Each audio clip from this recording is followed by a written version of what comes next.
Howdy, folks. I'm Rebecca Jolly, the Jolly Alchemist, and today we're going to do a neutrino forecast. What are we looking at today? Friday, 7th of November, 2025. We are in the cross of the Sphinx, and time has gotten ahead of me. Damn it. So today I'm doing two numbers, which discombobulates my whole process, but it actually goes together really kind of well, interestingly enough. So I'll show you my journal and let's talk about it. So I'm going to switch the camera here real quick. Okay, so here we have, sorry, I'm wiggling around here. In the journal, what's going on for today. So we have, let me scooch it over here. 1, 2, and 3, and 2, 2, and 3. This is actually me kind of playing catch up because the transit, according to my reading, has already moved into 3. So 2 has been slowly closer and closer. But here we go. So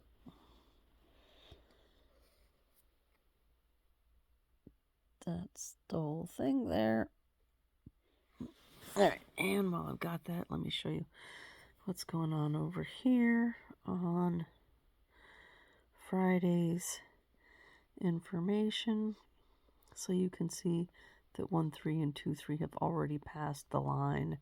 And so I've been needing to do this for a little while, but I hate to do it before it actually passes the line when it forces me. Because the first time I did it before it passed the line when it was like here. And then it was like days and days before it finally did, and it wouldn't read right, and it was a mess. So I was like, fuck it, we're doing this the other way. So no global changes, just a few people changes. It really looks to me like Mercury's getting ready to go into retrograde because, well, it's not in retrograde yet, but look how long that Mercury is. Holy shit. It's been 9-1 since Wednesday. That is not normal for Mercury. So I think what we're seeing here is that a 9-2 is really long as well. Oh my gosh. Oh. And there's where it hits retrograde.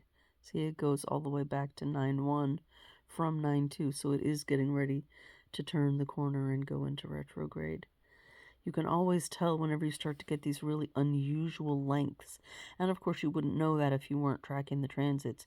But I've been tracking them, so I'm telling you, this is an unusual length on this activation here for 9. So yeah, I called it. It is getting ready to go into retrograde. All right, let's look at the wheel here real quick because we did talk about that yesterday. And I want to make sure we just understand where we are here at the beginning of the 4th quarter, where we're looking at 1 and 2, both the most yang energy and the most yin energy at the same time. And it creates this kind of contrast where you have this sharp, I hate to say juxtaposition because then that becomes confusing with the cross, but this sharp contrast of energies in the body of the person who carries it and in us as we are carrying it and looking at it in our sort of daily mission. Which reminds me, I was going to get a picture from Christensen that is like always on my mind, but I'll do it tomorrow. All right, so that's enough of that. What I'm doing is I'm reaching a point where I'm wanting to begin synthesizing. And that's one of my things, is synthesizing. So I'm wanting to begin to synthesize out of all the information that's in me from having tracked the transits for almost a year now. And of course, I've only been recording those trackings since July, but even since then, I've grown and learned, and we've grown some together, but now I'm taking this sort of longer context from the work that I've been doing and saying, okay, put it together. What do we get out of it? What do we learn? Yeah. Because when I first started looking at the transits, I saw that in the transit configuration, we see Sun and Earth, it calls it mission on the left, and then direction, it says for the nodes, and then Moon, Mercury, Venus, and Mars are listed as people, And then all the rest of the outer planets are listed as development. And you've heard me saying in the transits, okay, these are people energies, blah, blah, blah. And what that means in a practical sense, because it's me always wanting to be practical here, yeah, fifth line, is that mostly for beginners, the energy that is going to be of real practical value is the sun and the earth, our daily mission. So I'm moving into having more of a focus on that daily mission, because if you pull up the transit yourself on your own very free version that you can get, you don't need me for this, you can see yourself, oh, these are the numbers of the people energies.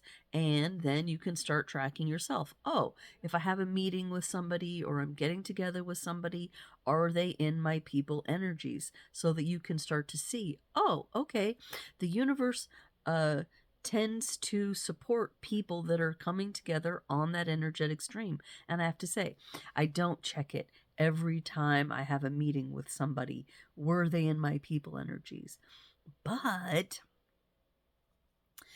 every time I have checked it, now this is important, every time I have gone back to check it, it has happened that way. I had a meeting with somebody last night. I went this morning and checked. Was she in my energies? Because we're meeting again today.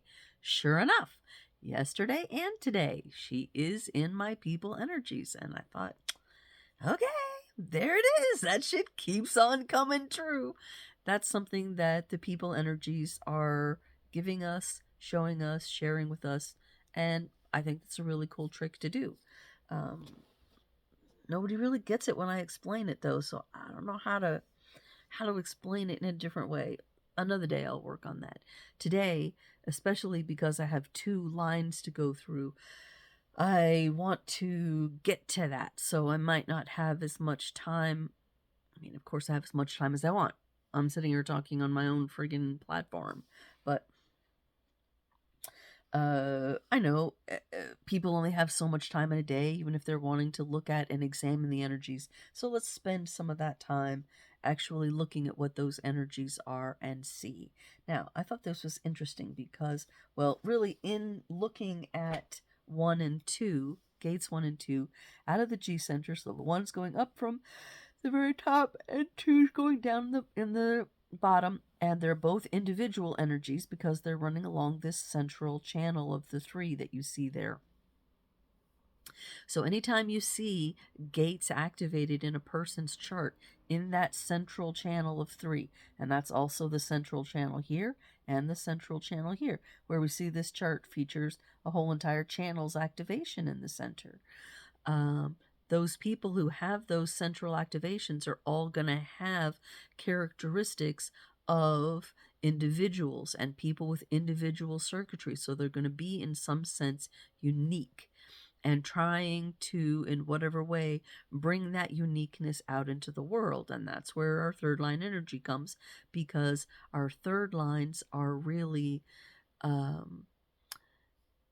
experimenting with that, and they're like, that's where the rubber is starting to meet the road when it comes to questions of individuality.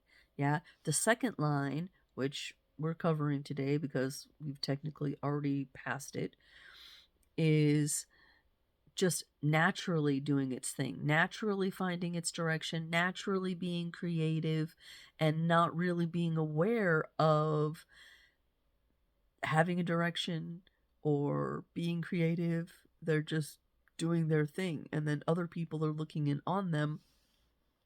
And that's why Ra gets to speaking in these activations here of the sun and the earth about interference and how things are handled with interference. Of course, our first lines are going to be studying deeply and investigating that. Our second lines are going to be living it and not really aware of what they're doing until they are interfered with. And what happens, according to Ra, when that occurs, is that other people are looking in at the window onto that second line being doing its thing, and they're recognizing it, and they're like pumping up the ego. And this gets to be sort of a problem, because when you have this really creative energy, what will happen is that person on the inside will go, yeah, yeah, yeah, I'm hot shit. Like when money enters the equation, and he starts to talking about that and how money interferes with the creative process. You have somebody who's, in this case, maybe a second line being. They're a natural, they're doing their thing, they're in their process, and all of a sudden somebody will come in from the outside and say, oh, look at you, aren't you doing awesome art? Let me give you some money for that. And as soon as they give that person, he calls it $100 bill. As soon as they give him $100 bill, that changes the entire dynamic of what's going on with that person. He uses an example of someone who's a natural artist, and then because they've been told, oh, you're such a great artist, they become a professional artist. What kind of is he calling? He's excuse me, not a design artist. It's a graphic designer. That's what he says. They become a graphic designer. They move into the professional world as an artist. And you know, of course, as soon as something becomes professional like that, there's something in the moment. There's some spark, some click that's actually lost. This happens also with musicians. As soon as you have somebody who's musically talented and becomes a professional musician, my partner had a lot to do with many professional musicians when he was in the music scene in Las Vegas.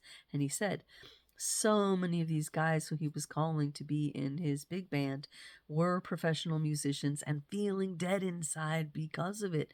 And they would come and play with him because it was one of the few opportunities that they had to be able to be fresh with their music and reconnect with why they were doing music in the first place. So this is sort of the creative dynamic that's happening there in the first and second lines, or first and second gates, second and third lines. And then what you have when you move to the third line is they're a little bit more able to handle the interference from the outside because they're trying something. So they're experimenting, in this case, with directions, creative directions, and what to do with their creativity. They try something, and somebody interferes with it, and they're like, oh, okay.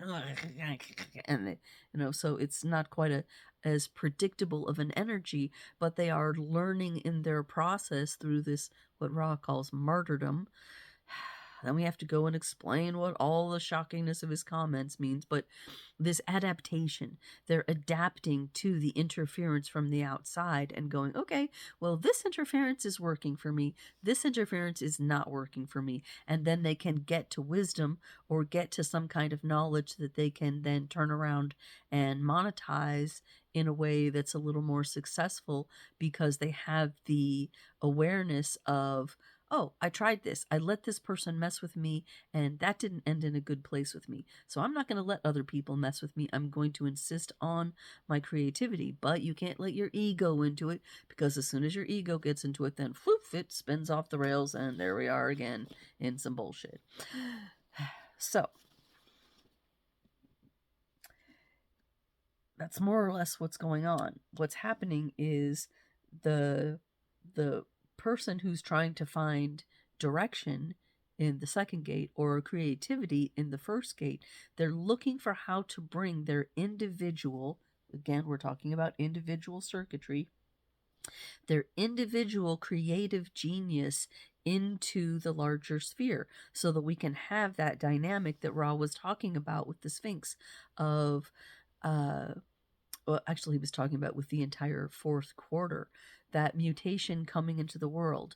First, it's just a spark. Then it'll be something a little more long lasting. Then it'll be something that we look at and we go, oh, there's the mutation. I see it. Huh. That's kind of interesting or useful. Huh. Okay. Well, and it becomes slowly an actual part of evolving society, which is why you have this whole thing about beauty and ideals, because we're looking for something beautiful. We're mixing what's stable with our our ideas of where we want to go, and then we're finding the proper mutations to bring that out. And of course, our second line is automatically doing that unless we're fucking with them. And the third line is experimenting through being fucked with to find the thing that's actually working, the thing that's actually going to bring that mutative power into a larger awareness, a larger sphere, so that it can get expressed and brought into society as a larger whole. So, there we have that. All right, quickly, what shall I do with the time that I have left? Oh, I do have a little bit of time. And I do also feel like I'm forgetting something. Let me see. Yeah, I woke up in the groove today. Oh, and I love it when that happens because my music starts to click magically and my technology starts to glitch in a way that lets me know that I'm transferring between reality streams, and I go and I meet exactly who I'm supposed to meet and exactly the time, and it's wonderful when that happens. And the song that came on just as I was getting ready to make my recording, it didn't have the lyrics, so I wasn't paying as much attention to it. Usually, if I hear something that catches my attention, I'll go in and scan the lyrics. But I was not able to scan the lyrics of this song because they weren't listed in Spotify yet. But I was just listening, and it goes, yeah, something about Scorpio. And I was like, well, what? Wait a second. I just realized we're in Scorpio right now. We're in the smack dab center of Scorpio, being in the first gate, third line. It's like, wow, okay. And I started listening it a little more, and the magic of the song just hit me. So I thought, okay, well, we got to go with this. The song is Yes, It's You. So many people wrote it. Evan Fraser, Veer McCoy, Rising Appalachia, Leia Song. So, all right, if you're looking for inspiration from 2 days ahead for what is now today, when you're seeing the recording, it's always weird like that. I'm kind of living in 2 time streams at the same time, and on some level it's bizarre how it works. Really, it is. Then here's my gift to you from 2 days ahead. All right, so in realizing that my days were going to crunch here, I had sort of planned ahead because I was looking at the cross and the people who exemplified the cross specifically, and I had picked out this whole nice little progression. It was so lovely, and then I fucked myself because I worked a little bit too far ahead. Perhaps it's a manifesting generator minute, or I don't know what. But the result of it is that 2 people I had planned on looking at in successive days are now crunched together. So we have, Marie Curie, the French scientist, the one who was all exploring, I think it was uranium. She's a second line being in this cross of the Sphinx. So she will have this second line energy that we've been talking about. And of course, if you look at the journal notes I took, that is ideals, expression conditioned by beauty and ideals, and genius, a natural gift that cannot be learned. And we know from looking at the cross that Ross said people who have this cross, this particular version of this cross, because of course there are 4 versions of the Sphinx in the right angle. And I say of course, but it's not of course, since having explained it to somebody yesterday, I realized how very confusing that idea can be to people until they really get into the depths of it. So, all right, I'm just telling you, there's 4 versions of this cross. And in this final version, you will see the people who are doing that are very deeply self-interested, interested in their own process because they're trying to develop something that's very uniquely creative. In the case of Marie Curie, well, gee, look at what she was creating. Her own really deep dive into physics and chemistry and science, yeah? And the person who I had planned for tomorrow becomes the person for today. I'm like, okay, well, I see the value in looking at both of those, but when I went to look up the things, I saw Somehow magically, I had already pulled up the chart for Paul McKenna and had not pulled up the one for Marie Curie. So usually my tendency to try to honor the female is superseded by the fact that Paul McKenna's sitting there. So maybe he's somebody we need to look at. Let me pull up that chart real quick. Where did it go? There it is. And we can have a little look. Let me pull down my camera from my static display there and switch. Okay, so here we are looking at Mr. Paul McKenna. And for those of you who don't know who he is, I did look up the details, which is to say, he's a hypnotist. How interesting, because I've been getting into hypnotism lately. Television broadcaster and author of self-help books. Cool. Big mind, amygdala depotentiation therapy. Good for you. Whatever. The important thing to look at is, what is this person carrying in their third line of the first gate in the Phoenix? Or not Phoenix, what am I saying? I was hearing a song about the Phoenix, and so it's obviously holding residual space in my brain. Of Sphinx, not Phoenix. There we go. Of the Sphinx. They're having the ability to have this focus on directions. You see they have all three of these gates here in the G center, and then the 2, which is the actual gate of the driver or the direction. So we see what is happening here is that this person is looking in a lot of different directions. And of course here we see someone who's relatively lightly defined with a split definition, and all the activations being unconscious. So this person is not going to have had a lot of awareness of what his energy was and what he was capable of, but he would be a witness because of this, and also a cyclical grower. So going around and around again. And of course, because we see his split definition has only a bridge right there, he will really have been leaning. Oh, and it's not just right there. He has 2 more bridging gates.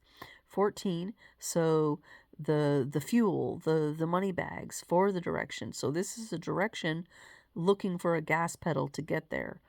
And he will have wanted it right now so that he can be who he really is. So he really would have been kind of obsessed with authenticity.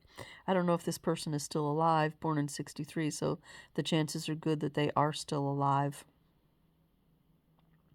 And we see here somebody who is having 0 first lines. That's very interesting. It's a rare kind of thing that happens when someone has nothing of one line. I have met somebody else. One of my students has 0 first lines, and it's very interesting to see how she is not actually interested in the foundation of concepts. And neither would Paul be. He's, of course, look at this, a completely open mind. This is, I mean, it's not completely rare, but it's pretty rare to have 0 activations in the mind at all. All he has is conscious awareness of confusion. So he knows shit's confusing, and he's trying to figure out how to make a way of it, right? So he goes into life experimenting with it in a very creative way to find his direction. And then once he does find his direction, oh, look, all of a sudden, he has the ability to look forward and back and to be a 5th line being, teaching and showing others the way that he himself has discovered. So we have a very emotionally sensitive person. We have a person who is not necessarily as unconsciously strong in their body. Everybody's bodies have strengths and weaknesses, but this is the kind of person who will have been a clingy baby, who will be physically more comfortable when he's around other people, and who is, of course, unconsciously looking at what's broken and looking to be organizing people. And this is that energy we just finished looking at because we were looking at 4424.